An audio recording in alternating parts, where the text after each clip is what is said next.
ಕೋಲಾರ ಜಿಲ್ಲಾ ರೈತರಿಗೆ ಸಂಕಷ್ಟ ಶುರುವಾಗಿದೆ. ಬೆಳೆದ ಟೊಮ್ಯಾಟೊ ಕಾಯಿ ಬಿಡದೆ ಹೂ ಉದುರಿ ಹೋಗಿ ಬರೀ ಗಿಡ ಮಾತ್ರ ಉಳಿದುಕೊಳ್ತಾ ಇದೆ. ಇದಕ್ಕೆ ಕಳಪೆ ಬೀಜ ಬಿತ್ತನೆ ಕಾರಣ ಅಂತ ಹೇಳಲಾಗ್ತಾ ಇದೆ. ಕಳಪೆ ಬಿತ್ತನೆ ಬೀಜದ ಜಾಲದ ಬಗ್ಗೆ ಸುವರ್ಣ ನ್ಯೂಸ್ ಕವರ್ ಸ್ಟೋರಿ ತಂಡ ಈ ಹಿಂದೆಯೇ ವರದಿ ಮಾಡಿತ್ತು. ಅದರ ಎಫೆಕ್ಟ್ ಏನೇನು ಆಗ್ತಾ ಇದೆ, ಎಲ್ಲೆಲ್ಲಿ ಅನ್ನೋದರ ಕುರಿತಾಗಿ ಡೀಟೇಲ್ಸ್ ಇಲ್ಲಿದೆ ನೋಡಿ.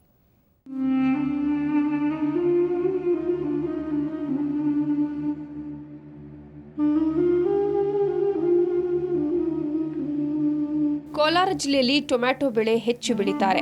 ಇಂತಹ ಜಿಲ್ಲೆಯಲ್ಲಿ ಇವಾಗ ಟೊಮೆಟೊ ಬೆಳೆಗಾರರಿಗೆ ಸಂಕಷ್ಟ ಶುರುವಾಗಿದೆ.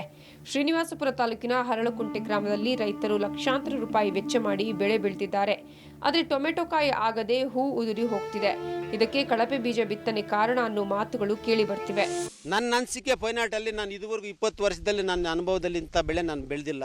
ನನಗೆ ಬೀಜದ ಬಿತ್ತನೆ ಬೀಜದ ಮೇಲೆ ನನಗೆ ನಂಬಿಕೆ ಇಲ್ಲ ಸರ್. ಅಷ್ಟು ಬಿಟ್ಟರೆ ಇನ್ನೇನು ಏನಿಲ್ಲ. ಇನ್ನು ಬೆಳೆ ನಷ್ಟ ಅನುಭವಿಸ್ತಾ ಇರುವ ತೋಟಗಳಿಗೆ ಕೋಲಾರ ಜಿಲ್ಲಾ ಉಸ್ತುವಾರಿ ಸಚಿವ ರಮೇಶ್ ಕುಮಾರ್ ಭೇಟಿ ನೀಡಿ ಪರಿಶೀಲಿಸಿದರು. ಈ ಟೈಮ್ನಲ್ಲಿ ತೋಟಗಾರಿಕಾ ಸಹಾಯಕ ನಿರ್ದೇಶಕ ಅಧಿಕಾರಿಗಳು ಕೂಡ ಜೊತೆಯಲ್ಲಿದ್ದರು.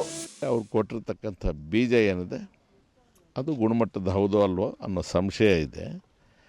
ಡೆಪ್ಟಿ ಡೈರೆಕ್ಟರ್ ಅವ್ರಿಗೆ ಈಗ ಫೋನಲ್ಲಿ ಮಾತಾಡಿದೆ. ಮಂಗಳವಾರ ಸಂಜೆ ಒಳಗೆ ನಮ್ಮ ಸಂಶೋಧನಾ ವಿಭಾಗಕ್ಕೆ ಕಳಿಸಿ ಅದನ್ನೆಲ್ಲ ಪರೀಕ್ಷೆ ಮಾಡಿ ನೋಡ್ಕೊಳ್ಳಿ ಅಂತ.